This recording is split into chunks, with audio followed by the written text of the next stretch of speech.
coordenadora. Está gravando aqui, ok.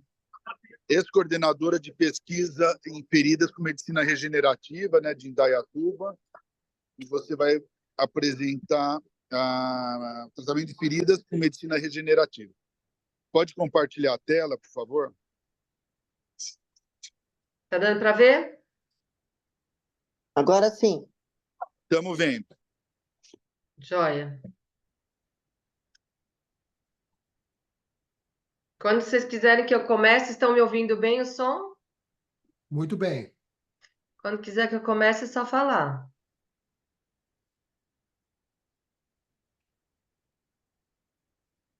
Viu, Walter? Rina, posso começar a aula? Pode sim. Tá. Então eu vou começar, né? Porque a gente já Uhum. está com 1h12, 1h13 da tarde. Então, muito boa tarde a todos, né? Meu nome é Marita von Rautenfeld, como o Dr. Walter falou, sou cirurgia vascular. Eu também sou cirurgia dentista, cirurgia bucomaxilofacial. E venho trabalhando com feridas e na área de medicina regenerativa, na área de pesquisa e tratamento de pacientes com feridas nessa área, além dos tratamentos tradicionais que a gente tem por aí. Então, antes de mais nada, eu declaro minha ausência de conflito de interesses nessa palestra, porque eu vou falar de uma série de produtos aqui, então não sou speaker de ninguém e trabalho aqui, estou dando essa aula livremente para a gente conversar a respeito. Em primeiro lugar, acho que a medicina regenerativa ela é um universo gigantesco, ela é um modo de tratamento, é um ponto de vista, é uma maneira de te tratar e abordar um paciente hoje em dia, e, na verdade, ela se baseia num conceito, que seria a reparação ou a substituição de algum tecido danificado, utilizando-se da própria capacidade desse organismo de se regenerar, de se reformar ou reparar, no caso, né? Eu acho que o termo regenerativa, ele faz brilhar os olhos para a gente, sempre pensando em milagres, já pensando em orelha nova, perna nova, né? Mas isso é um conceito que, aliás, é mundial, e essa palavra regenerativa está inserida não só na área médica, como na economia. Hoje fala-se de regeneração, economia regenerativa, agricultura regenerativa, tudo voltado para a sustentabilidade, ao original, ao básico, né, ao primário. Então, acho que nós da medicina regenerativa acompanhamos essa tendência, né? Aliás, não na regenerativa só, como na odontologia, na enfermagem, na veterinária, né? Então, dentro da nossa parte vascular, regenerativa compõe toda uma gama de tratamentos que visam hoje um conceito de reparação tecidual e não de cicatrização. Isso, na verdade, vem também associado à cama hiperbárica, à terapia de supressão negativa, aos curativos ditos inteligentes. Hoje em dia, a tecnologia é gigantesca em torno disso, mas eu vou falar aqui hoje mais sobre a parte que faz a galera aí, a turma brilhar os olhos quando a gente fala em células, em frações e os ditos biológicos aí. Então, vou me ater mais a essa área, tá bom? Então, os nossos objetivos aqui são proporcionar reparação tecidual, como eu já falei, de uma área danificada, e estimular o tratamento de feridas, hoje ainda considera-se de manejo difícil, né? Eu acho que o avançar da regeneração, da medicina regenerativa, vai no futuro ocupar um grande espaço do tratamento de pacientes portadores de qualquer tipo de lesão, né? Então, tá, a gente fala em medicina regenerativa, a gente tem um imaginário grande sobre células-tronco, que são basicamente as células bem destacadas dentro da medicina regenerativa, né? Mas vale a pena lembrar que medicina regenerativa é um conceito diferente de terapia celular.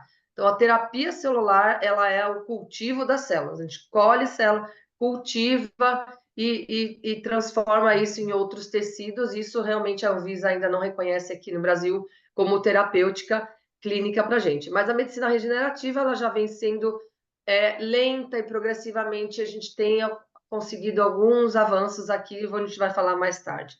E para mim, um dos grandes estudiosos disso é o Dr. Joseph Purita, lá da Flórida, e ele sempre fala que quem promove a cicatrização dessas feridas são as células, né? Então, nós precisamos cuidar muito bem dessas células de como elas chegam no organismo, da ação delas e como elas podem agir de uma maneira adequada, certo?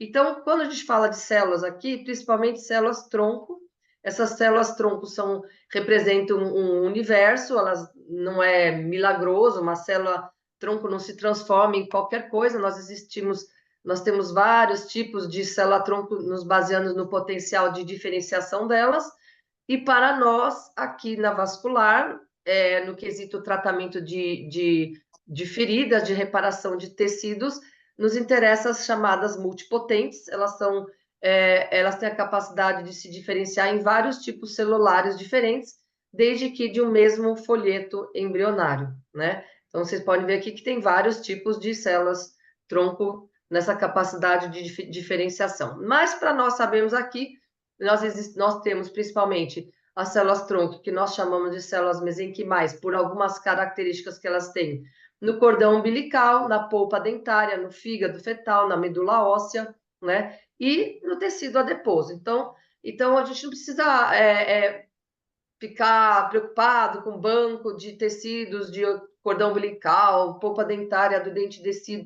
Não, o tecido adiposo do adulto, ele tem células-tronco. Então, um idoso, ele vai ter células-tronco, ele vai ter células mesenquimais no tecido adiposo, no tecido medular, numa concentração bem menor, e nos próprios órgãos, de um modo geral, nós também temos, embora em concentração bem mais inferior. No tecido adiposo, a literatura e os dados mundiais nos demonstram que existem algumas regiões mais ricas ou mais ativas em células mesenquimais, principalmente a região do hipogastro, onde a gente encontra essas células mesenquimais que a gente vai conversar. E desde já eu já tenho que falar logo, né? Essas atividades celulares, esses produtos biológicos dependem muito da condição física do paciente. Então, envolve um pouco de idade, comorbidades e sua compensação clínica, o estado nutricional é fundamental. Então, tem que ter um paciente relativamente compensado para a gente conseguir ter resultados. Só para a gente falar rapidinho aqui, células mesenquimais, elas não só as do tecido adiposo, mas de um modo geral, elas são multipotentes, como eu falei, elas conseguem se diferenciar em vários tipos celulares, desde que do mesmo origem de um mesmo folheto embrionário. Elas têm uma característica aí de ser aderentes ao plástico, então você joga as células numa placa, se elas formam aglomerações em plásticos, já é um sinal de que elas são esse tipo de células mesenquimais, e elas são marcadoras de uma série elas têm uma ação de uma série diferentes, né, de variedades. Tem uma ação que para nós é a ação mais importante aqui. Então, quando a gente fala de célula-tronco para nós, a gente não espera que a célula-tronco se diferencie numa célula muscular ou uma célula da pele, não. O que para nós importa é a ação parácrina, ou seja, a ação à distância. Ela tem uma ação sinalizadora e ela sim vai ter uma ação antifibrótica, antiapoptótica, imunomoduladora, favorece a angiogênese e a vasculogênese. Essa é a ação, para mim, das células-tronco que eu quero. Então, eu não me importo se ela diferencia na pele ou não. Eu quero qual é a ação dela ali naquele tecido danificado, no caso aqui para gente feridas. Então, a Anvisa, ela nos cerceia de uma série e coordena uma série de modus operandi com esses biológicos, e essa RDC, essa normativa, ela diz, né, que essas células esses tratamentos envolvem tecidos sem grandes manipulações prévias, ou seja, cultivo celular não é permitido, mas vocês estão vendo aí, tudo isso aí pode ser feito, vamos dizer assim, né, manipulado em células mesenquimais e tecido biológico. Então, é uma grande variedade de coisas que a gente pode fazer. Mas, saindo dessas células-tronco, para a gente o que importa é um grande outro universo que a gente fala, são os bioprodutos sanguíneos, né? Então, esses bioprodutos sanguíneos, eles podem ser provenientes de uma série de tecidos, a gente já vai falar com isso, tanto os sanguíneos quanto os adiposos, ou ainda os fragmentos de partes moles, que eu vou falar ainda disso também, eles são obtidos através desses ditos processamentos mínimos, não devem ser armazenados ou transportados, devem ser utilizados imediatamente e exclusivamente de maneira autóloga, ou seja, paciente, você colhe, prepara o produto e já usa o produto naquele local ali, né? E tem inúmeras funções que a gente vai falar depois também no nosso debate. O Dr. Lucas está aqui hoje, ele é ortopedista, ele pode conversar com a gente um pouquinho mais de um leque maior de produtos que a gente usa, né? E aí a gente fala em frações de biológicos, né? O que seriam frações de biológicos? Derivados do tecido adiposo, que eu já falei e vou falar mais um pouquinho, os derivados do sangue periférico, que eu acho que também despertam inúmeras dúvidas e curiosidades, né? Derivados do sangue medular e dos tecidos moles, de um modo geral. Os derivados do sangue periférico, a gente, muitas outras classes não médicas fazem uso vasto desses derivados, e eu vou falar um pouquinho mais para frente. Então, aqui, para vocês terem uma ideia, isso aqui é uma forma de colher gordura. A gente colhe gordura com cânulas de aspiração. Isso aqui, no caso, é uma cânula que vai guiando a coleta para a gente não passar de 1,5 cm de profundidade do tecido adiposo, onde a gente tem a maior concentração de células mesenquimais. As células mesenquimais da gordura são as células chamadas de pericitos, são células que estão próximas ao sistema capilar da matriz extracelular do tecido adiposo, tá? São essas as células que nos interessam. Existem inúmeras formas de coleta de gordura. Essa aqui é um método que vocês estão vendo aqui no meio. A gente colhe a gordura e separa ela por decantação em algumas frações, colhe a gordura que nos interessa. Essa gordura já é coletada com cânulas bem pequenas, com furos bem pequenininhos, orifícios de 1 milímetro, então ela já vai sendo quebrada em frações menores. São outras aulas que eu posso dar no futuro, e a gente injeta essas gorduras aqui. Aqui é um sistema de lavagem da gordura. Você injeta a gordura aqui dentro, que você colheu, e lava com soro. Qual é o intuito de lavar, né? A gente sabe que o tecido gorduroso ele é inflamatório. Então, se você pega o tecido gorduroso, colhe o tecido adiposo de um paciente diabético descompensado, com problema reumatológico, você vai estar colhendo um tecido inflamatório, jogando numa ferida. Então, você pode jogar, como diz o Dr. Lucas uma vez para mim, né, querosene na fogueira. E aí, aquela desgraça. Então, é sempre importante compensar o paciente antes, e em alguns dispositivos, algumas teses, eles lavam essa gordura numa tentativa de separar esses produtos inflamatórios da gordura. Ou, quando você ainda quer utilizar apenas a fração vascular estromal, ou seja, aquela fração daquelas células do estroma vascular, ou seja, os pericitos, as células mesenquimais da gordura, você colhe a gordura, centrifuga a gordura e vai utilizando esse fragmentozinho depois de diluído, dupla centrifugação. Existe um método não enzimático, não pode usar enzima para colher gordura, então colhe-se com cânulas, com preparação dessa gordura a laser, solta os adipócitos, colhe, e aí você pode utilizar essa fração estromal. Eu acho muito interessante na ortopedia, quando você vai injetar, por exemplo, esses produtos numa área restrita, né? Por exemplo, uma área fechada, articular, ou uma área que você não tem como distender esse tecido com a gordura, porque a gordura ocupa bastante espaço. Eu acho interessante utilizar essas frações aí vasculares estromais, né? Então, esse é o modo de colher a gordura, que vocês estão podendo ver aqui. Aqui a gente vê a injeção dessa fração estromal, no caso, ela está diluída em soro na região periferida e na central, e ela ainda permite que a gente utilize esses produtos todos associados a outras tecnologias, no caso aqui uma matriz extracelular, estou falando aqui do endoforme, então fração estromal associado à matriz, é muito interessante que matriz é um andaime e a gente joga essas células ali em cima para estimular o fechamento dessas feridas. Eu acho muito interessante isso, né? Aqui um exemplo, uma paciente ela era lá do Instituto Ana Vitória Lane, onde eu trabalhava, ela veio com 22 anos de ferida, obesa, negra, hipertensa, mas ok, ela sempre fazia enfaixamento compressivo, não sei quem fazia, mas veio com essa ferida grande, e vocês podem ver, em maio, 3 meses depois, ela tinha fechado a ferida, e em setembro ela vinha acompanhando com um controle bom do leito, e o que eu achei interessante, como vocês podem ver aqui, ó, olha a enorme da ferida, tá? E ela, com o tempo, foi melhorando a pele em volta. Então, esses produtos biológicos, eles não cicatrizam só, eles melhoram a qualidade do tecido em volta, mas muito, provocando uma maior resistência ao cisalhamento, à tração e à abrasividade, né?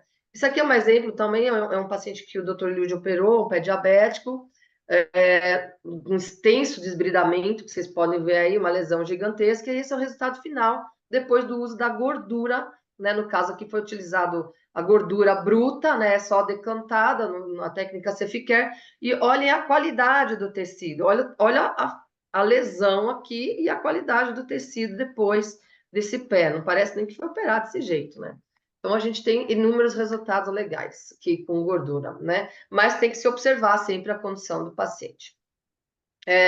Idoso, dá para usar gordura, eu acho que é interessante, né? Mais do que alguns outros produtos biológicos, por incrível que pareça, né? Então, agora falando de derivados de sangue periférico, né? As siglas, a gente fala muito de sigla, PRF, PRP, né? Então, para vocês saberem o que é PRP, é plasma rico em plaqueta, ele é um concentrado sanguíneo anticoagulado em forma líquida, né? Onde se obtém por centrifugação a concentração das plaquetas. Então, no tecido adiposo, o que nos interessa são as células mesenquimais. Nos derivados de sangue periférico, o que nos interessa são as plaquetas associadas a outras células leucocitárias, por exemplo, em maior ou menor concentração. Então, no plasma rico em plaqueta, a gente tem um tubo com algum tipo de anticoagulante, a gente colhe o sangue, centrifuga, separa uma fração determinada, que é o buff coat, e centrifuga de novo para concentrar essas plaquetas, e você utiliza esse concentrado plaquetário, que já vou falar por quê. E a fibrina rica em plaquetas, ou seja, um trombo de fibrina que é rico em plaquetas. Então, não é plasma rico em fibrina, não é plaqueta rica em fibrina, é fibrina rica em plaqueta, isso vem do inglês. É um concentrado sanguíneo com a presença de uma matriz de fibrina coagulada ou não previamente, e assim ela pode ser obtida dessas duas formas, dependendo do protocolo que nós utilizamos. Ou tubo sem nada, ou tubo com sílica que estimula a formação de um trombo na centrifugação. Então, aqui, para vocês terem uma olhada, aqui a gente centrifugou o sangue, a fração hemática no fundo, né? Aqui é o trombo de fibrina, monomérico, ou seja, coagulado ou não, no caso que ele está coagulado, e a gente pode utilizar ele aqui, ó. Dependendo do protocolo, são os trombinhos de fibrina colocados aqui, uma matriz leucoplaquetária, ou seja, um trombo de fibrina com plaquetas rico em leucócitos, que a gente forma uma matriz, a gente colhe a forma líquida, deixa trombosar isso numa plaquinha e coloca em cima do paciente, ou a forma monomérica, antes de trombosar, formar um trombo, a gente faz a forma de injetável, que seria o IPRF, a gente consegue injetar isso numa ferida até um certo tempo, com resultados muito interessantes. Mas o personagem principal aqui é a plaqueta. Então, a plaqueta, eu adoro a plaqueta, ela tem inúmeras funções, não só aquela de formar um trombo, um coágulo, né? Ela é extremamente regulatória do tecido onde ela está ali agindo, elas agem de uma forma inativa, elas estão nessa forma arredondadinha, circulando na circulação sanguínea. Quando ela recebe qualquer estímulo ou sinalização, ela começa a adquirir esses pseudópodes e começa a degranular, ou seja, eliminar esses pequenos grânulos conhecidos na estética aí por aí como exossomos, e esses grânulos são riquíssimos em fatores múltiplos. Então, desde fatores de crescimento, de ativação de fibroblastos, marcadores inflamatórios, marcadores de necrose tumoral, uma série de marcadores aí, até algumas outras substâncias e moléculas muito interessantes na regulação do nosso organismo, da homeostase tecidual ali. Então, plaqueta é a estrela do momento, hoje em dia, na medicina regenerativa, né? É o que se pesquisa muito, né? E também é o que desafia muito o pesquisador, porque concentrar plaquetas demanda uma ginástica, muitas vezes. Então, assim, concentrar plaqueta de uma maneira uniforme e reprodutível é muito complicado, tá? O tema plasma rico em plaquetas, ele apareceu já em mais ou menos na década de 80, 90. Um cara chamado, um pesquisador chamado Chucron, cuja filha, cirurgia bucomaxilofacial, e vinha pesquisando esse plasma rico em plaquetas. Aliás, o Chucron está em São Paulo agora em agosto, para um congresso aqui perto da minha casa, no AMB. Muito interessantes as palestras dele. E ele foi desenvolvendo essa primeira geração, como dizem os dentistas, e depois foram aparecendo as segundas gerações, que são as fibrinas. Então, aqui embaixo no slide, a gente mostra um pouquinho o número de centrifugações, mas existem protocolos de fibrina rica em plaqueta, ou seja, PRF com 2, 3 centrifugações também, tá ok? E aqui o que a gente tem que entender, né? Os derivados de sangue periférico têm uma multiplicidade de concentrações celulares. Depende do paciente, depende da forma de coleta, depende da temperatura ambiente, da velocidade de centrifugação, ou seja, padronizar isso aqui é extremamente complexo. E outra coisa, a ação in vitro é uma, a ação in vivo é outra. Em animais é um jeito, em seres humanos é outro, varia de humano para humano, então é muitíssimo difícil padronizar, mas a gente sabe e todo mundo vê as evidências de que realmente existe ajuda e diferença no tratamento utilizando-se os biológicos, tá? Para vocês terem uma ideia aqui, quando a gente fala de plasma rico em plaqueta, o que nos interessa é essa fina camada aqui, chamada buff coat. Esse buff coat, ele vai ter as placas mais jovens, plaquetas mais jovens, e células mononucleadas e granulosas mais primitivas, que vão agir de maneira adequada nos nossos órgãos-alvos, na maior parte, na mais diversa gama de tratamentos estéticos, não estéticos, ortopédicos, neurológicos, coloproctológicos. Então, hoje a gente usa a PRP para um monte de coisa, PRF para muitas áreas. Então, neurologia, ortopedia, dermatologia, cirurgia plástica, reumatologia, cirurgia vascular. Então, assim, todo mundo pesquisa células tronco e derivados ortobiológicos, tá certo? Então, o plasma rico em plaquetas, só para concluir aqui, ele pode ser utilizado na fase de gel ou na fase líquida, né? Depende do tipo de aditivo que você acrescenta ao plasma rico em plaquetas. Aqui é só para vocês verem a gama de lugares e tratamentos e terapias que hoje são pesquisados ou utilizados no mundo afora, os derivados de sangue periférico, especialmente o plasma rico em plaqueta, que é realmente o componente ortobiológico mais pesquisado e mais publicado no mundo afora, na literatura, certo? Então, é muito interessante, compara-se o custo-benefício, a custo-efetividade, e existe a prova, sim, de que a gente tem hoje uma enorme economia a médio e curto prazo utilizando-se os derivados biológicos, que realmente tem um efeito bom e mais duradouro no tratamento de uma série de doenças aí que a gente vê. E o PRP, ele é mais difícil de ser conseguido do que o PRF, por isso que ele é menos utilizado no dia a dia pelos vasculares ou pelos dentistas e enfermeiros, porque ele demanda uma estrutura mais cara. Então, anticoagulante, tubos com anticoagulante são mais caros, contador de plaqueta, capelas de fluxo laminar, centrífugas talvez um pouco mais caras. Aqui você já tem kits industrializados de coleta de plaquetas para tentar uniformizar essa coleta, enfim. Então, para nós, no dia a dia, a gente usa mais a segunda geração, que é o PRF, né? Eu, pessoalmente, adoro o PRF, porque você tem uma gama de células brancas, hematopoéticas, ou células leucocitárias, os leucócitos vêm junto, e para mim, que trato ferida, leucócito é muito bom. O macrófago presente ali é muito bom, porque ele ajuda também no processo de controle de inflamatório local. Isso, para quem tem uma ferida crônica, que precisa reagudizar para cicatrizar, isso é muito bom, tá? Então, o produto, ele vem com diferentes tipos de células, quando a gente faz a centrifugação do PRF, mas o conceito aqui é plaqueta junto com uma matriz de fibrina. E essa matriz, ela vai servir também de andaime, de scaffold, para nossa reparação do tecido da fibrina, daquela perda de tecidos que nós queremos justamente tratar, né? Então, existe uma vasta literatura sobre os tipos de fibrina, monomérica, polimérica, matriz leucoplaquetária, que eu vou mostrar já, e tudo isso varia em função da quantidade de fibrilas que a gente encontra ou da quantidade de concentração celular que a gente encontra dentro desses protocolos de centrifugação, tempo versus velocidade de centrifugação e tubo que a gente utiliza, com sílica ou sem nada, né, para não favorecer a coagulação, já a formação do trombo dentro do tubo. Então, isso aqui só para vocês terem uma imagem, fica um sobrenadante aqui, né? o plasma celularizado, o coágulo de fibrina que nos interessa, e aqui os derivados corpúsculos hemáticos aqui, que para nós, no dia a dia das feridas aqui, não interessa muito, tá certo? Alguns resultados com o uso de PRF, tá vendo a minhoquinha aqui, ó?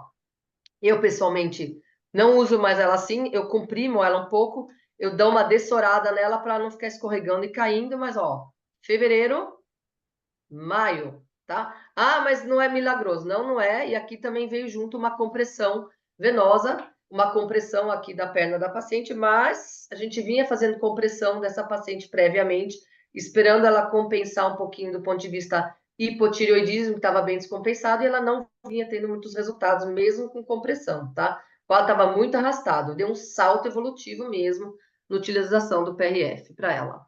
Essa paciente, ela é diabética, ela adorava um queijo, comia queijo branco, ai, queijo, queijo. O dia que a gente falou que não podia comer lácteos, pelo menos temporariamente, ela ficou triste pra caramba, mas ela viu que teve melhora das feridas. Então, olha as feridas que feias, dos dois lados, bilaterais, e olha como foi o resultado. Mas olha o que eu achei mais legal, olha a qualidade da pele, entendeu? Olha só a pele clareada, bonita, com aspecto saudável. Então, isso que eu acho espetacular quando a gente usa esses biológicos, né? O redor da pele, que hoje a gente fala muito em cuidados da pele periferida, que eu acho que é muito importante a gente falar em cuidados de pele periferida. Tá, e o que é isso aqui que vocês estão vendo aqui? Então, isso aqui é uma placa de Petri de vidro, mas pode se utilizar qualquer produto que tenha sílica ou silicatos, então cerâmica ou vidro, melhor a cerâmica. E é um tipo de centrifugação longa, com baixa velocidade do sangue coletado, a gente consegue formar esse trombo que está coagulado aqui com um pouquinho de soro aqui em cima, ó, e o trombinho aqui já separado, o sorinho dessorado e colocado em cima da ferida. Eu acho bem prático, dá para colar, e assim a gente consegue colocar. A gente consegue usar esses biológicos embaixo de compressão inelástica, por exemplo. Eu posso fazer uma bota de una, eu posso fazer uma atadura de curta elasticidade por cima de um biológico. Então, eu acho isso bem prático, tá? Eu achei interessante esse paciente aqui, ele é negro, ele vinha com uma ferida há 8 anos, sem cicatrizar, não tinha, a gente fez cultura, tudo mais, mas verifiquem o tamanho da lesão. O que você espera aqui? Que tem uma lesão despigmentada depois desse paciente. Claro, fez compressão de curta elasticidade, e olha que legal, isso aqui é um resto de uma matriz, ela fica seca aqui, ó. Olha a pele. Então, aquela lesão gigante, ela repigmentou. Ah, tá seco porque eu tirei a atadura. Então, fica seca a pele embaixo, tá? Depois a pele fica ótima, mas, ó, repigmentou e ficou só uma lesãozinha residual pequena, mas toda aquela área lá não ficou rósea, que era uma grande preocupação do paciente. Isso aqui é uma outra forma, eu coloquei aqui, ó, porcelana. Então, a matriz é colocada aqui, o sangue, depois de centrifugada, a fração da fibrina é colocada aqui, espera-se formar um trombo, coloca aqui na pele, né? Olha ele seco depois de uma semana, estava embaixo da coagulação, a ferida aqui antes, a feridinha depois, e olha a diferença, tá? Essa paciente, ela tinha uma ferida aqui de 9, 10 anos, síndrome pós-trombótica, varizes pélvicas, trombose de veia cava, então, assim, síndrome anticorpo fosfolípide, então, uma série de problemas aí, e olha só como melhorou. A pele depois melhora. Essa paciente é obesa mórbida, ela teve 17 fraturas de fêmur, no fêmur da direita por um acidente de carro, ela desenvolveu uma ferida crônica que recidivou, e eu resolvi um dia, a gente tratou ela com esses biológicos, também com a matriz leucoplaquetária rica em leucócitos, e o que eu achei interessante é abril, maio, olha a pele em volta, olha como ela é toda torta, essa pele, essa perna não existe condição de enfaixamento, porque aqui em cima, um pouquinho para cima da perna, vem uma gordura gigantesca, essa paciente pesa 183 quilos, tá? Então, olha como a pele ficou legal em volta, tá? A qualidade da pele em 2 semanas, bom? Então, agora a estrela do negócio, que é o BMA. BMA vem de Bone Marrow Aspirate, aspirar de medula óssea. Eu coloquei o slide de chamas aqui, porque ele é o apagador de incêndio. Basicamente, ele é o único biológico que eu posso aplicar num paciente descompensado clinicamente. Eu posso utilizá-lo num paciente de trauma, eu posso utilizá-lo numa área infectada, sem medo, porque ele apaga incêndios. Apaga incêndio como? Ele tem uma ação extremamente importante, que eu já vou falar. Isso aqui é um modo de coleta, né? Então, aqui no nosso instituto, meu colega Rafael Barnabé estava coletando. Isso aqui é o aspirar de medula óssea coletado já nas seringuinhas de coleta, nos protocolos nossos. Então, ele é coletado em algumas áreas ósseas. Então, principalmente, o mais relatado na literatura, na crista ilíaca posterior, posterior superior, na crista ilíaca anterior, na tíbia e também na região de calcânio, principalmente medial do calcânio, medial do calcânio. Né? Mas a área mais rica em fatores, crescimentos e células é a da crista ilíaca posterior, do jeito que está desenhadinho aí o modo de coleta desse paciente, que a gente coleta muitas vezes com anestesia local, pouca invasão, pouco doloroso, o paciente não tem grande desconforto no pós, tá? Então, o que é a medula óssea? É um tecido semissólido, localizado em cavidades centrais dos ossos axiais ou longos, e ela apresenta algumas populações celulares não hematopoéticas, né? Então, células endoteliais, osteoblastos, adipócitos, células de Schwann, uma série de células primitivas, células do tecido hematopoético e não hematopoético, e as células tronco hematopoéticas ou não hematopoéticas, tá bom?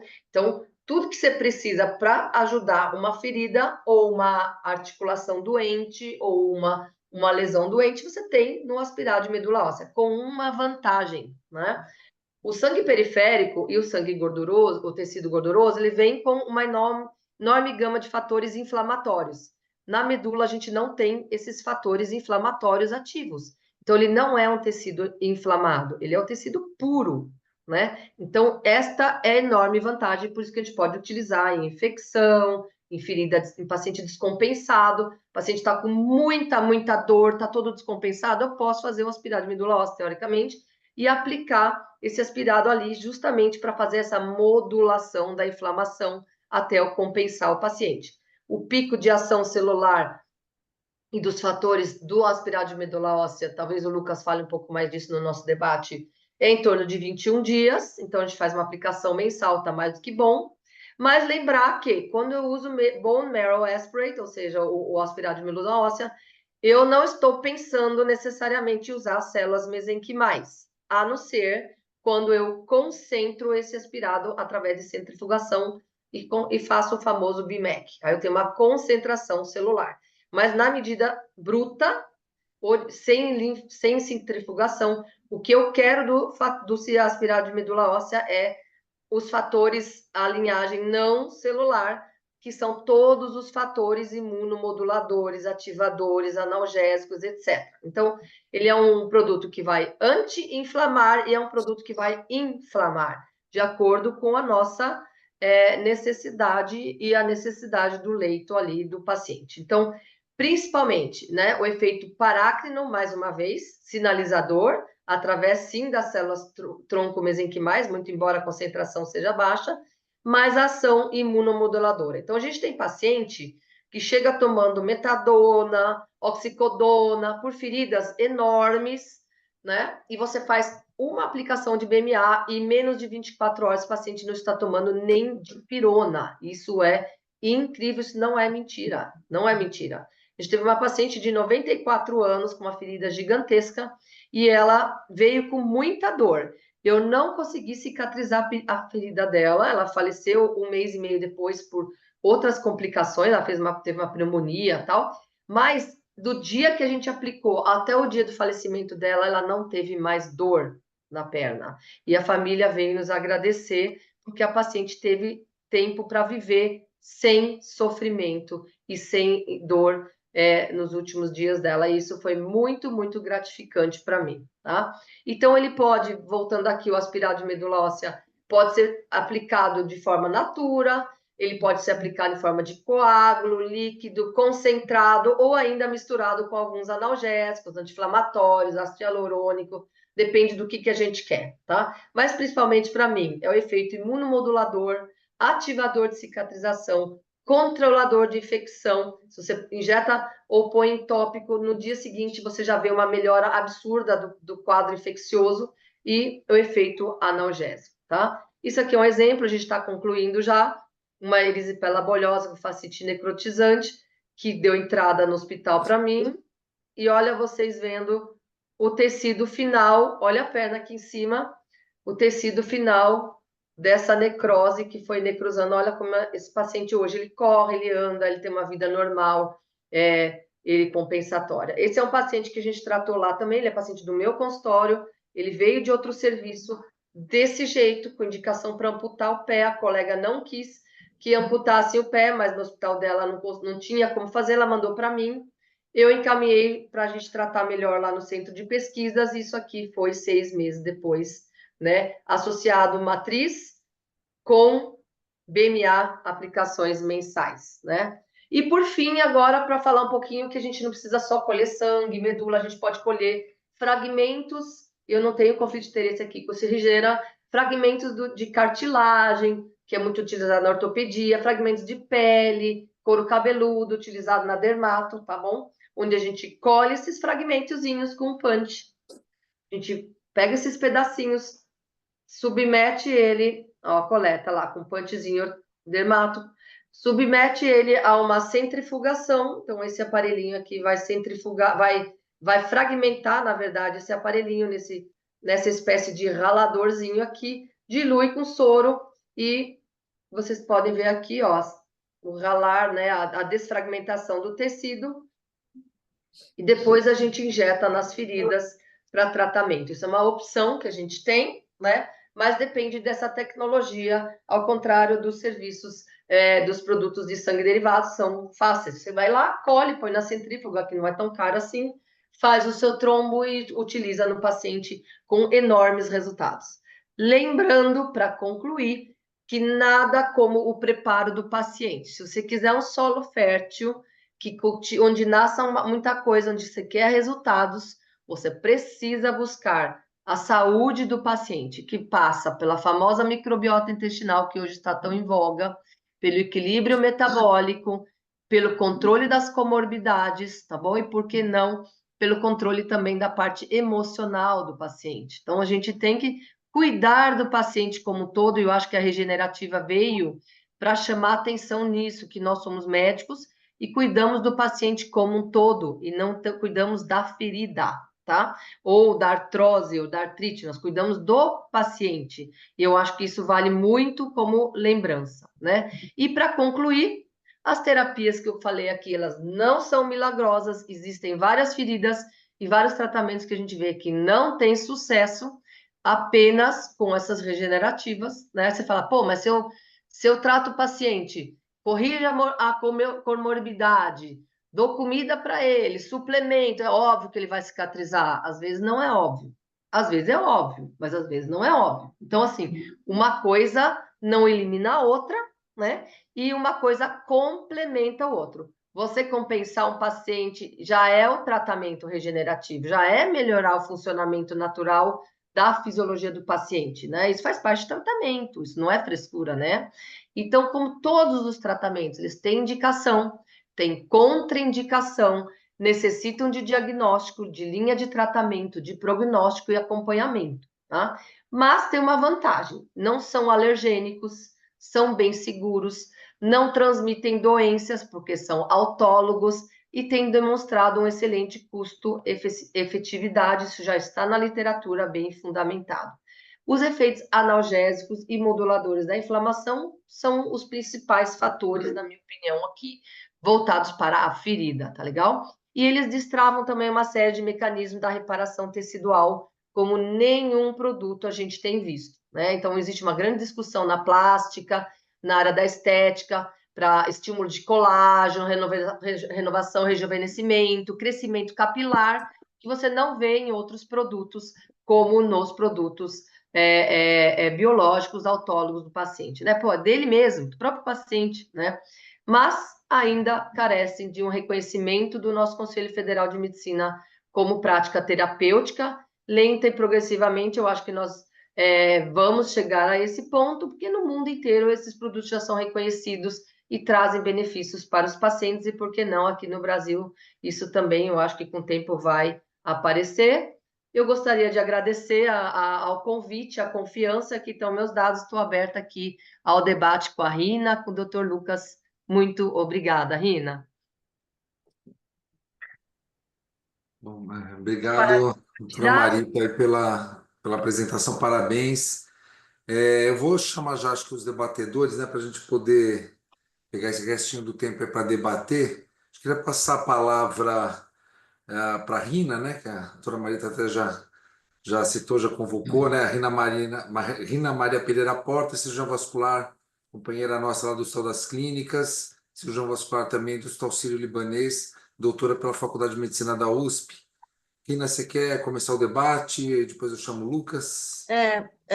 Primeiro, eu gostaria de agradecer a oportunidade de estar aqui discutindo um tema tão desafiador, né, e tão assim, polêmico, né, de um modo geral, em todos os setores que a gente caminha. O Lucas está há muitos anos nesse cenário, então ele falou: olha, eu estou cansado de apanhar, mas vamos lá, que nós vamos continuar apanhando, mas é uma realidade cada vez maior e está sendo desmistificado, né, de acordo com os resultados. Eu tive a oportunidade realmente de utilizar, estou utilizando como parte de um protocolo num dos hospitais públicos que eu trabalho, e realmente a gente vê bastante o benefício do uso desses produtos com baixo custo e realmente com uma melhora muito importante.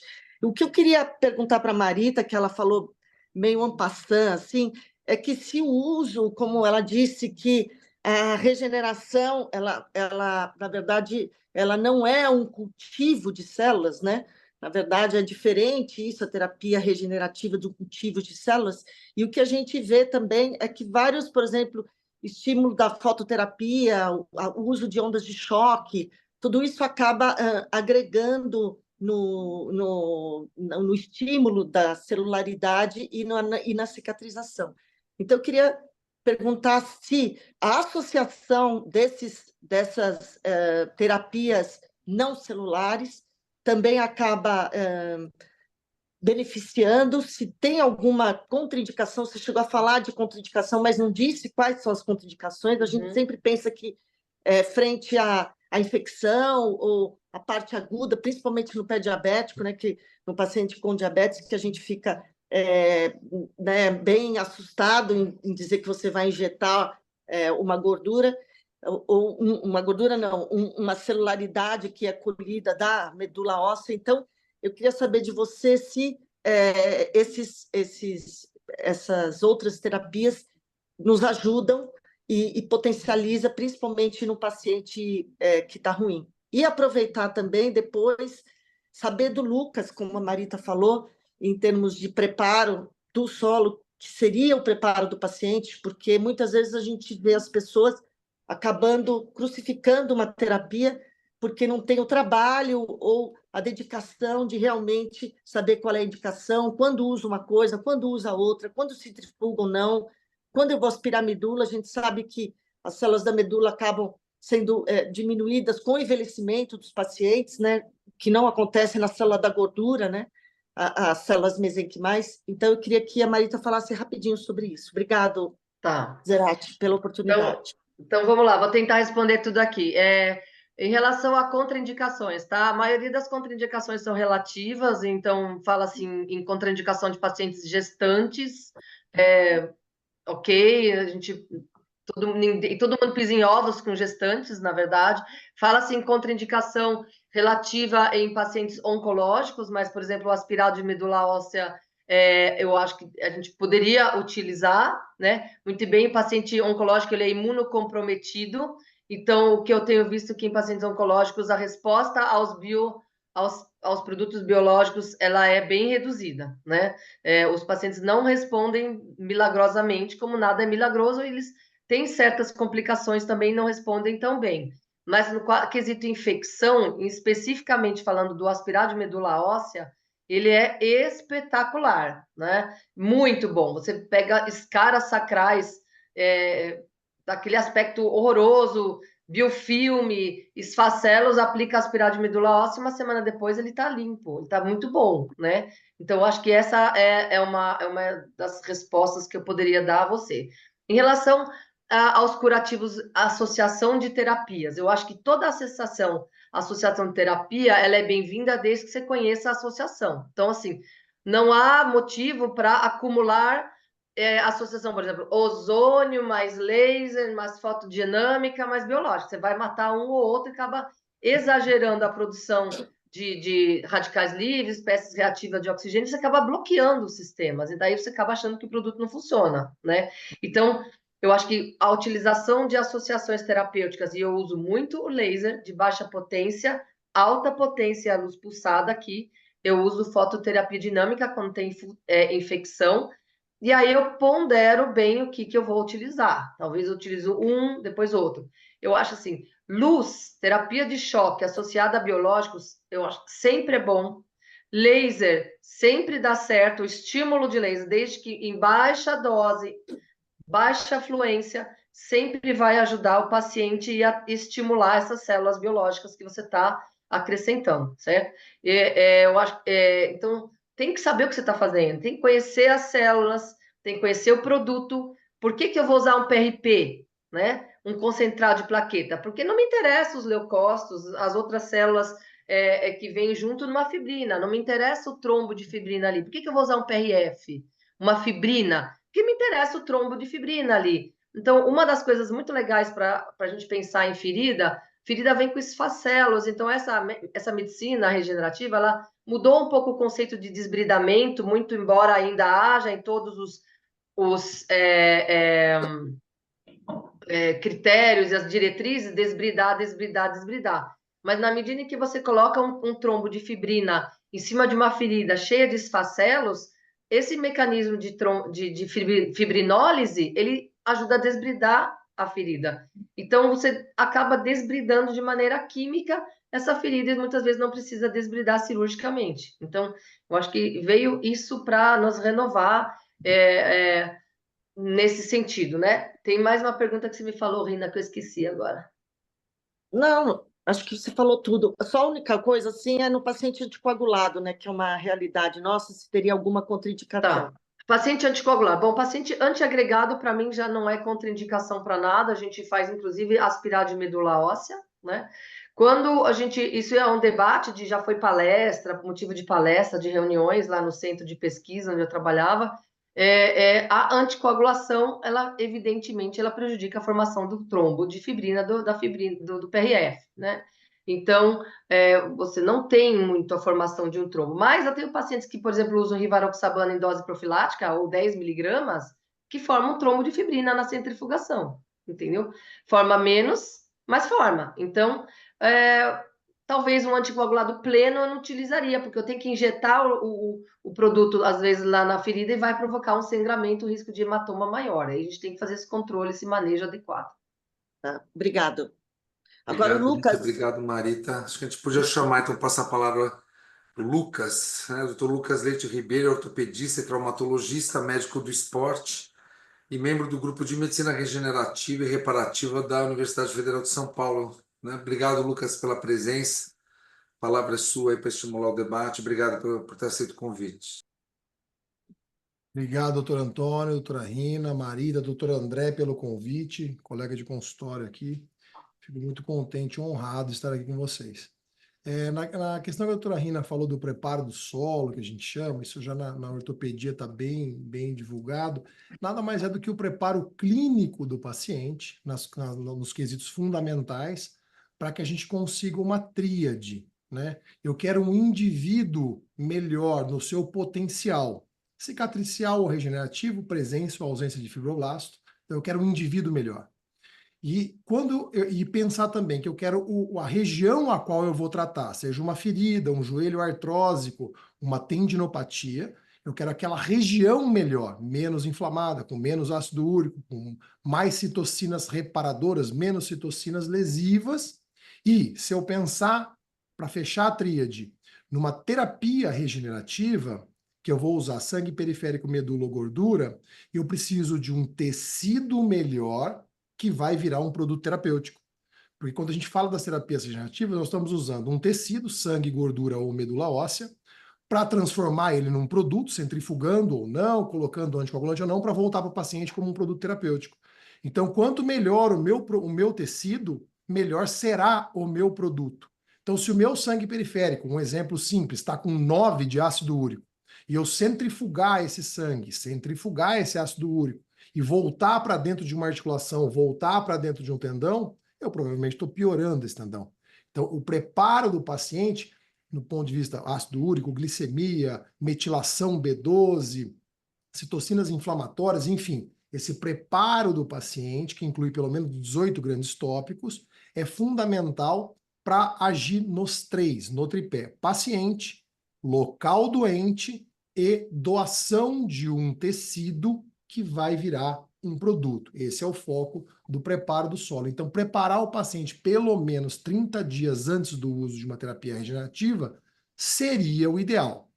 Quando não dá tempo, se puder optar, opte por um produto da medula, porque, entre aspas, a medula ainda não estaria contaminada, né? Com AGEs, com hemoglobina glicada, você teria uma contaminação menor do produto com as patologias clínicas, pensando na medula óssea. Essa resposta é uma resposta que eu dou consultando hematologistas, consultando colegas que fazem a medicina regenerativa há muito tempo, mas eu acredito que daqui a 1 ano e meio eu consigo dar com um pouco mais de assertividade, que é o tema exatamente do meu doutorado na Escola Paulista de Medicina. Obrigado, Lucas. Eu queria só já, antes de abrir, só emendar com uma pergunta para você, Lucas. Pensando nessa questão do preparo do paciente, vocês têm algum critério laboratorial, alguma avaliação laboratorial que vocês façam antes? Algum parâmetro, algum exame que vocês sabem, não, vamos esperar, não vamos fazer, ou dá para fazer, assim, alguma coisa mais objetiva em termos de exames de laboratório nesse preparo que vocês usem como guia aí para... Absolutamente sim, é bem determinado isso.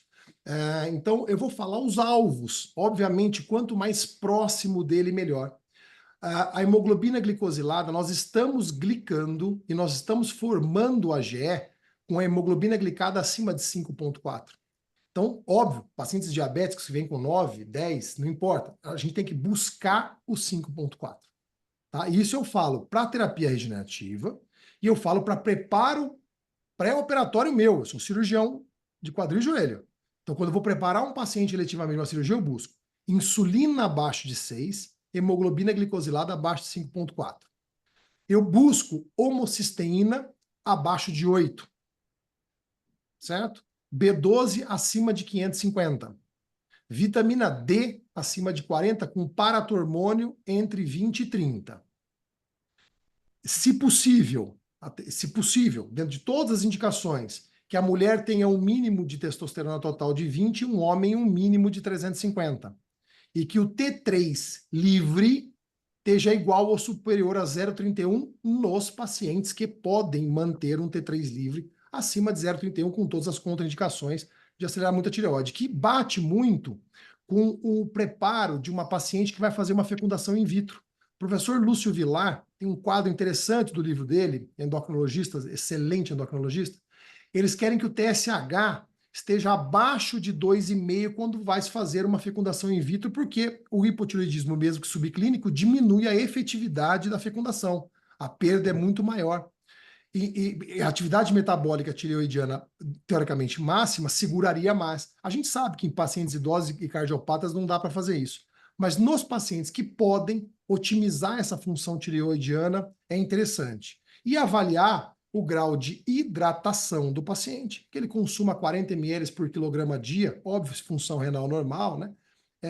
E tem o aporte proteico-calórico mínimo de 1 grama de carboidrato por quilograma dia, 1 grama de proteína por quilograma dia. Esse é um básico do preparo do solo que a gente tem notado nesses últimos 15 a 20 anos que eu faço isso, que melhoram muito e diminuem os desfechos.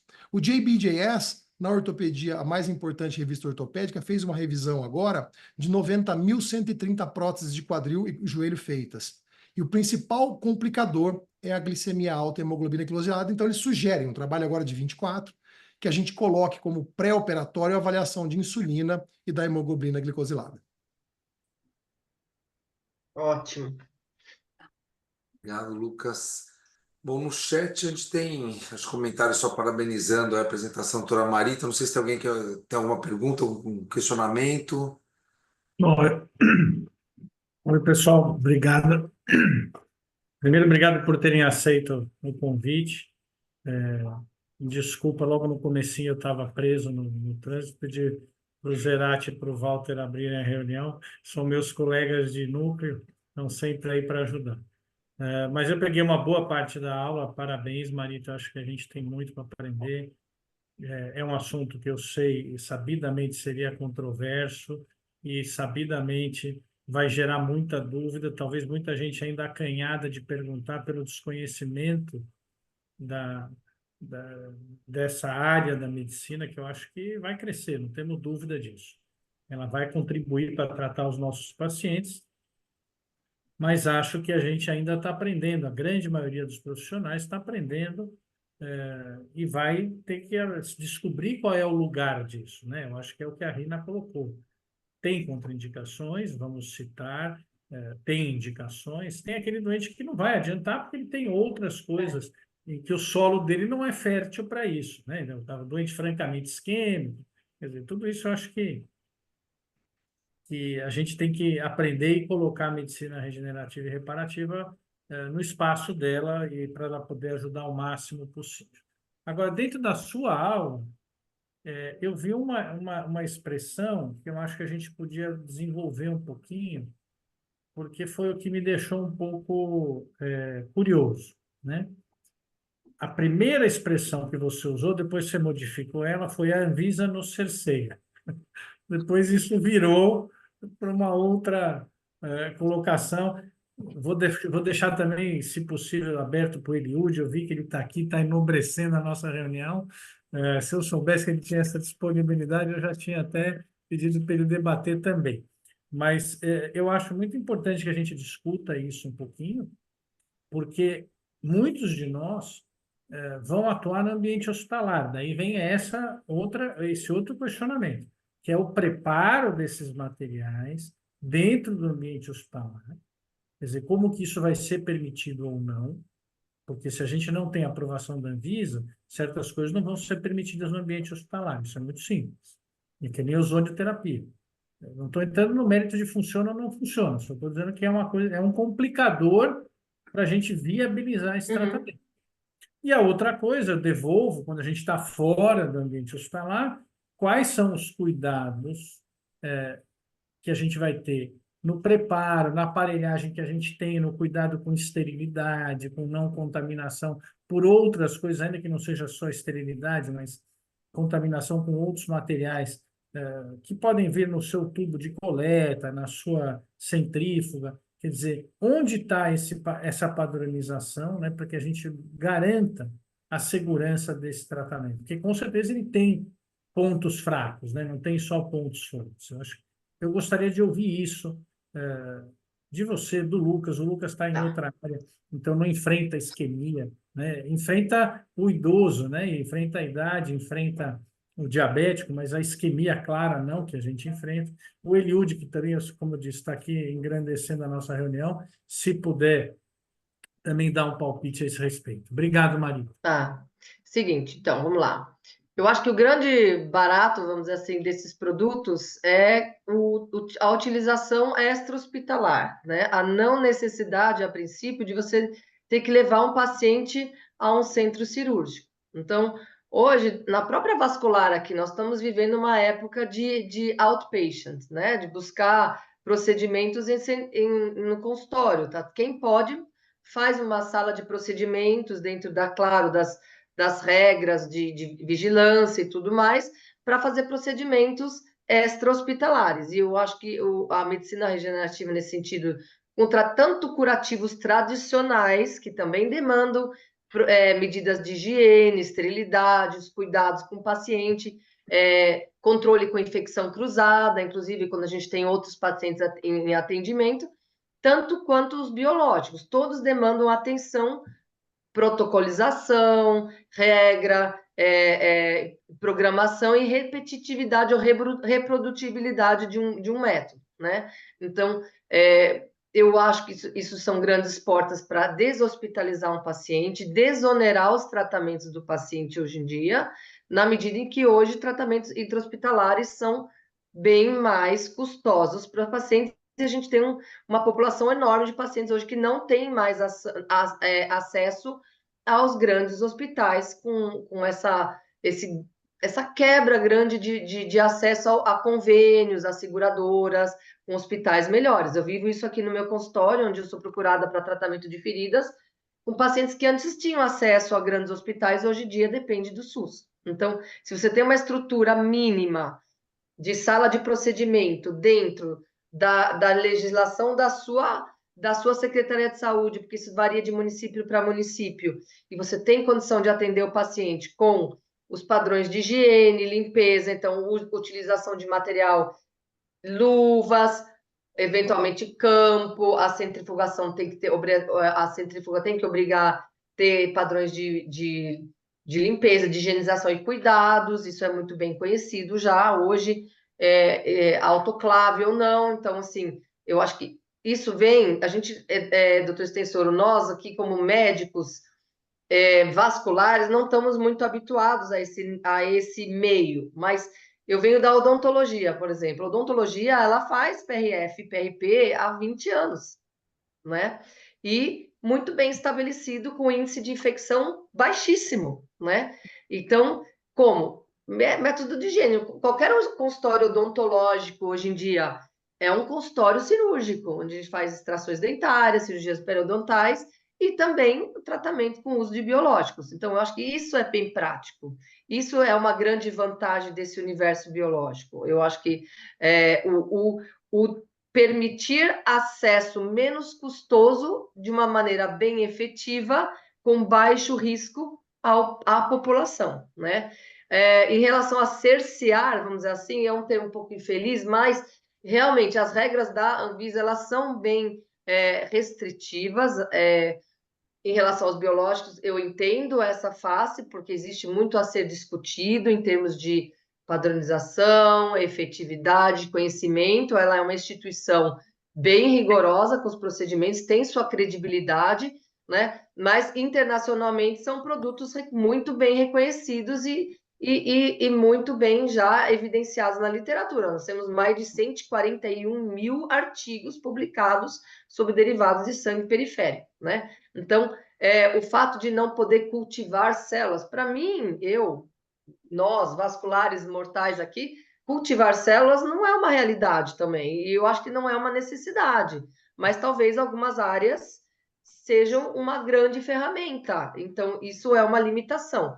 Eu acredito que com o passar dos anos, assim como qualquer especialidade e qualquer modo de tratamento dentro da evolução humana, isso um dia chega num consenso e numa evolução tal que nós vamos ver isso sendo reconhecido e sendo utilizado e aplicado nos nossos pacientes, e com certeza vai ajudar os pacientes a diminuir a amputação, principalmente na hora da nossa parte vascular, diminuir a morbidade de restrições todas com as doenças ortopédicas, articulares, de coluna, neurológicas, né? Doenças demenciais. Então, a gente sabe que determinadas doenças demenciais têm um controle maior, autismo, fala-se em pesquisas com células ou tecidos ortobiológicos, paraplégicos. Então, eu acho que o universo não é só estética e ferida, a gente tem doenças graves que matam o paciente que podem ser utilizados, mas dentro de regras, né? Não é um oba-oba, isso aqui não é oba-oba, né? Isso aqui não é elucubração, não, isso aqui tem evidência. No Brasil nós engatinhamos ainda com essas pesquisas, ou com a capacidade de comprovação ou de reconhecimento dentro das nossas autoridades, mas eu acho que é um futuro, é um passo, e quem começa a fazer é quem também leva isso a um futuro. Eu acho que não tem como voltar atrás, entendeu? Lucas, Vamos lá. acho que essa realidade da odontologia, ela é diferente, muito diferente da vascular, né? As infecções ficam restritas muitas vezes, né? Só olhar, arrancar um dente e aquela infecção não vai para o dente do lado, Na Mas ortopedia ela pode quase não é matar. bem assim. Mas Na, pode matar. hã? Pode matar. A infecção dentária Também, pode claro, matar. claro. Mas é diferente de uma osteomielite que você vê pouco na boca comparativamente ao que a gente vê na ortopedia.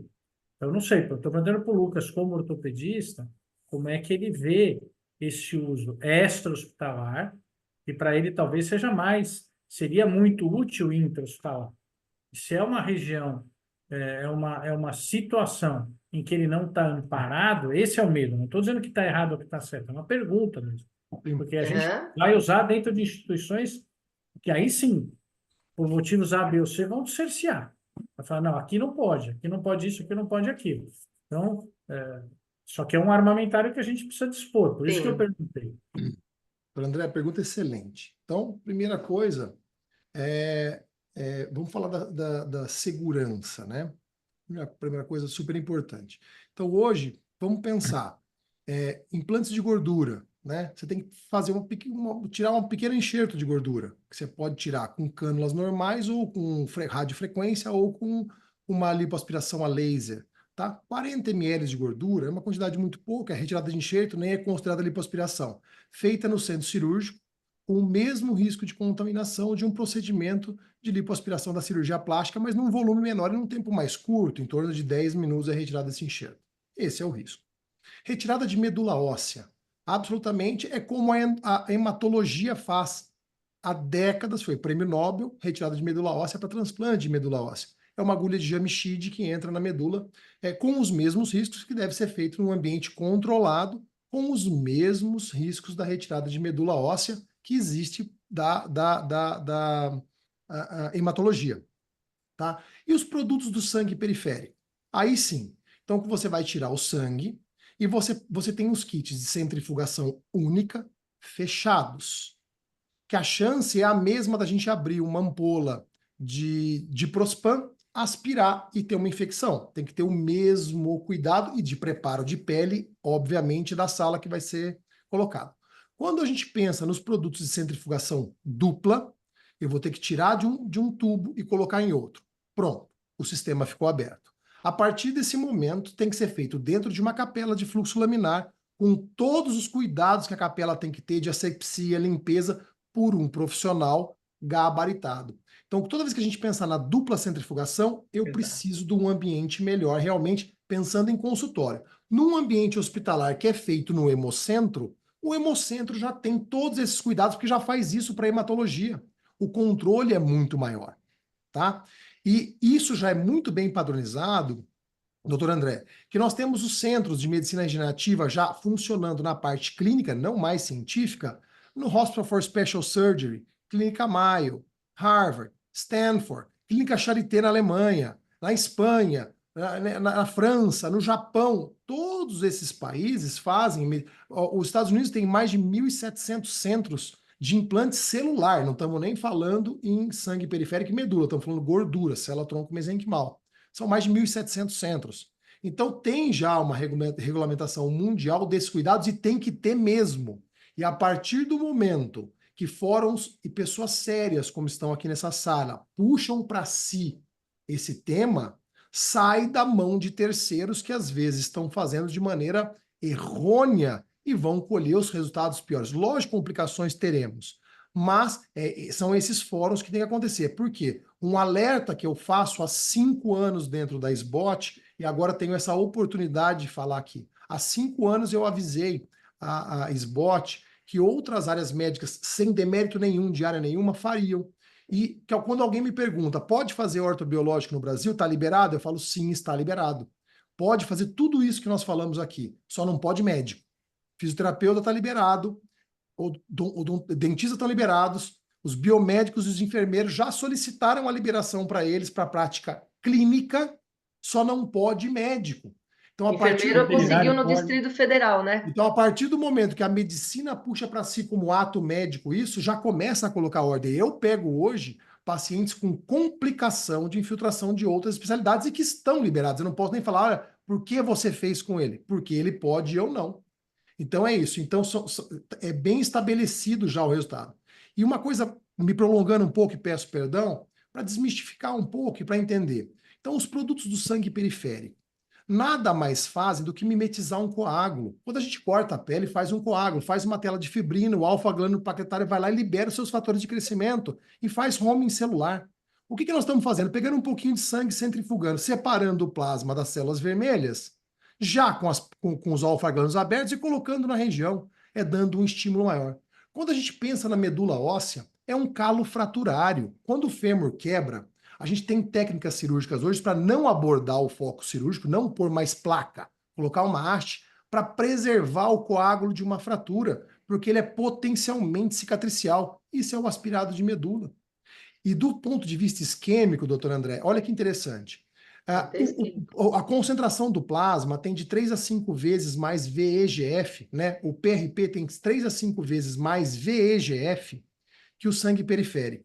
E o concentrado da medula, que está pegando lá o megacariócito, a plaqueta jovem, né? Cada megacariócito de 1 a 3 mil plaquetas, e a gente faz um centrifugado da medula óssea, que é o BMEC, ele tem 172 vezes mais VEGF que o PRP, que dá mais de 850 vezes VEGF do que o sangue periférico. Então, para as doenças avasculares, o centrifugado de medula óssea é muito interessante. Veio aqui no Sírio, o ano passado, o professor Ernigot, da França, que há 30 anos fez um trabalho super interessante. Ele pegou 125 pacientes com necrose avascular de fêmur bilateral. Descomprimiu os 2 quadris com uma broca 4.0, tratamento ouro, padrão. Em um lado, ele colocou o BMEC, no lado pior, ele colocou o BMEC, no outro lado, só fez a descompressão. E acompanhou esses pacientes por 30 anos. A conversão foi 65% menor em prótese no quadril com VEGF, porque simplesmente nós estamos mimetizando o que o corpo faz. Nós temos um evento isquêmico, o corpo manda VEGF para lá. Se eu mandar 800 vezes mais VEGF, eu amplifico o meu poder angiogênico e vasculogênico. Então, essa é a ideia do biológico. É potencializar já o que o corpo faz como uma terapia adjuvante, não como monoterapia. Exatamente, é ajudar o organismo a conseguir resolver o seu problema, né? Exato. Sem ser sintético, sem ser um produto exógeno ou sintético, que pode dar reações alérgicas, pode dar reações autoimunes e tudo mais. Mas nada impede de serem terapias adjuvantes. Por exemplo, a doutora Camila Cohen, a filha do Dr. Moisés Cohen, tem um trabalho muito interessante nas lesões osteocondrais. Uma lesão de osso e cartilagem, morreu a cartilagem. Ela entra, debrida a região para que fique cruentizada, coloca uma membrana de colágeno da indústria, muito boas, e coloca dentro dessa membrana célula-tronco, aspirado de medula centrifugado ou célula de gordura, principalmente, e passa uma cola de fibrina em volta. Está tendo resultados espetaculares sendo feito isso no Albert Einstein, como pesquisa. Então, é super. Você não vai deixar de fazer a cirurgia clássica, que é abrir, desbridar e colocar lá o Chondroguide. Só que você coloca junto, veja, você não vai deixar de descomprimir um fêmur necrótico, que é o tratamento clássico. Só que você associa o centrifugado da medula óssea, porque a própria descompressão funciona porque já libera BMA local. No caso das nossas feridas, você não vai deixar de fazer o tratamento tradicional, enfaixamento, revascularização, cuidados com a pele. Você vai lançar mão de uma ferramenta a mais que consiga ajudar o organismo a resolver aquele problema que ele não está conseguindo resolver, obviamente cronificando uma área. Agora, em relação ao consultório, de novo, doutor Extensor, eu acho que qualquer procedimento que a gente faça num consultório, ambiente extra-hospitalar, ele requer condições mínimas de higiene, de tratamento de atenção, até escleroterapia, né? Agora a gente está nessa área, época de endolift, de endolaser. Eu, como cirurgiã bucomaxilofacial que sou, eu não ajo mais, não faço mais ortognática por aí, mas o que eu tenho recebido hoje em dia aqui, no meu consultório, é busca de pacientes procurando ajuda por infecção após endolift de papada, assim, de monte, com necrose de platisma e tudo mais, que foi feito em áreas e consultórios, às vezes até de qualidade boa, profissionais, médicos, inclusive renomados, ou profissionais não médicos. Então, biomédicos faz, enfermeiro faz, farmacêutico faz, e as pessoas procuram esses profissionais. Então, assim, todo procedimento, mesmo a escleroterapia simples, demanda cuidados essenciais mínimos, né? E conhecimentos médicos. Só para complementar uma coisa que o André falou de ferida, de membro isquêmico, né? Nós chegamos a fazer um estudo com o LED terapia, quer dizer, a fototerapia, utilizando com uma placa, deixando 10 minutos, 2 vezes por dia, nos pacientes que tinham lesões que foram revascularizados, mas tinham um arco plantar ruim, ou pacientes que tinham até indicação de amputação, ou aquelas feridas que não vai com nada. E nós tivemos excelentes resultados, inclusive, como a Marita ressaltou, melhora da pele periferida, é impressionante, assim. Então, é claro que tem casos e casos, mas, assim, eu acho que veio para somar. Em relação à isquêmica, desculpa, o doutor Túlio, ele tem um trabalho extenso com membros isquêmicos, onde eles aplicavam os biológicos em pacientes que tinham já indicação franca de amputação. Acho que o doutor Eliud pode falar isso também. Você não tem mais o que fazer na perna, não tem mais o que fazer, a indicação é amputação. E aí utilizavam-se os biológicos com uma resposta excelente e salvamento do membro. Então, eu acho que isso também é uma coisa bem interessante a gente falar aqui, né? Lá na Escola Paulista de Medicina nós temos um trabalho interessante que foi feito pela cirurgia cardíaca, com a colocação de VEGF, com aspirado centrifugado na medula óssea, em pacientes pós-infarto. Esse trabalho está sendo retomado, porque agora nós reativamos o grupo, né, de medicina regenerativa, e eles vão ampliar agora o tratamento, que não vai mudar nada o tratamento clássico do infarto, é só colocar mais VEGF na região, que o corpo já faz isso. E a primeira série de casos dele teve um resultado maravilhoso. Eles vão ampliar agora o resultado, a pesquisa ampliando o número de casos. Exatamente. São 2h30. Infelizmente, eu vou ter que encerrar. Eu tenho certeza que isso foi só jogar uma semente aqui nesse grupo para que a gente faça florescer mesmo esse recurso, que é um recurso que todos nós precisamos poder lançar a mão. E se Deus quiser, vamos aprender a lançar a mão na situação certa, do jeito certo, e vamos ser autorizados a lançar a mão em qualquer ambiente, seja no nosso consultório, seja intra-hospitalar, né? Aquilo que já está disseminado em outras áreas médicas e não médicas, ou melhor, não médicas, né? A gente vai poder trazer, e aí com certeza não, mas assim, a gente vai ter uma qualidade no mínimo equivalente, oxalá melhor, que a gente possa entregar em situações até mais graves que esses outros profissionais não vão conseguir atender. Então, eu acho que a gente vai ter, mas tem que puxar para nós, como o próprio Lucas falou e a Marita falou. Exatamente. Isso precisa ser trazido para mãos de profissionais médicos sérios, para que eles possam depois disseminar isso e aumentar o armamentário que a gente tem para tratar desses doentes. Então, eu queria realmente parabenizar, agradecer. Não fui eu que abri hoje a reunião, mas eu sempre abro da mesma forma e fecho da mesma forma. O núcleo está aberto para quem quiser trazer temas, sugerir.